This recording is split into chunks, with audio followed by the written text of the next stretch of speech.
I started doing recommendations for the medical use of cannabis in the spring of 2000, and I've noticed a real thawing on the attitude of physicians.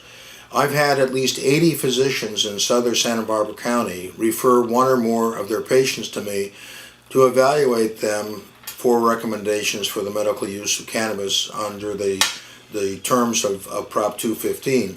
I've also found that physicians have become more and more curious about how this stuff works. Americans for Safe Access about 2 years ago asked me to speak to Kaiser Hospital in San Jose because somebody there had contacted them and said, we'd like to have a doctor come in and talk to us about this. And the physicians listened to that with at least some respect, and some listened with great interest. And of course there were some people who didn't agree. And I think part of that is because of the way we've marginalized herbal medicine, as I discussed earlier, that we have looked at manufactured medicine as being easier to characterize and easier to understand.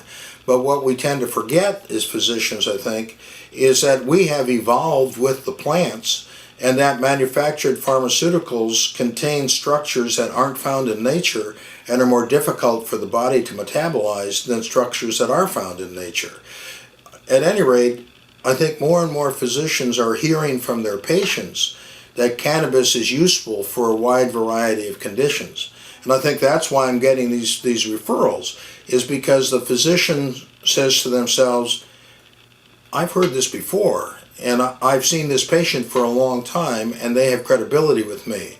Now, here in California, the reason that those physicians are not making the recommendations themselves is because of the feeling that the Medical Board of California does not do their job very well, that they tend to be arbitrary, capricious, overly confrontive, and they're perceived as being on a witch hunt in regards to medical marijuana. And most doctors want to avoid doing anything that would call the attention of the medical board to them, because even the threat of an investigation is aggravating, time-consuming, and costly. So physicians are becoming more curious about this. There's a group called Patients at a Time, which has held a conference every other year since 2000, and it's a very unique conference and includes presentations by world-class researchers such as Dr. Mashulin, clinicians like myself, patients, and patient advocates. And the way in which it's set up, it allows for ample time for interaction with people.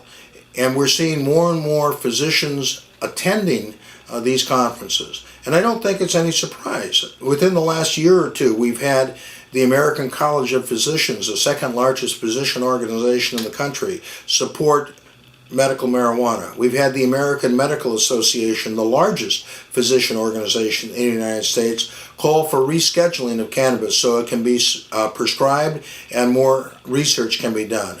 We've had 14 state nurses association call for medical marijuana to be legalized, as well as the American Nurses Association, the American Public Health Association, and maybe another 100 or so health-related organizations.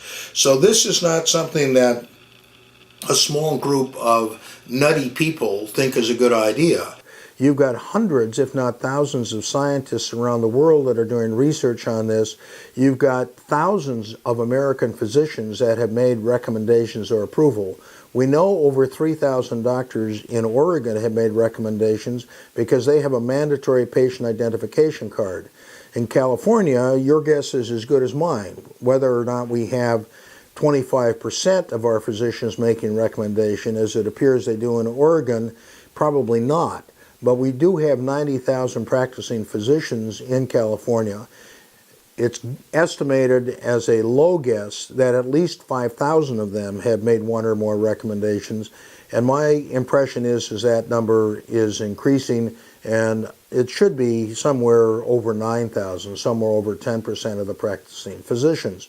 So for people to think that this is something that is weird or peculiar or unusual or just a small handful of physicians are doing is not accurate, does not fit with the facts.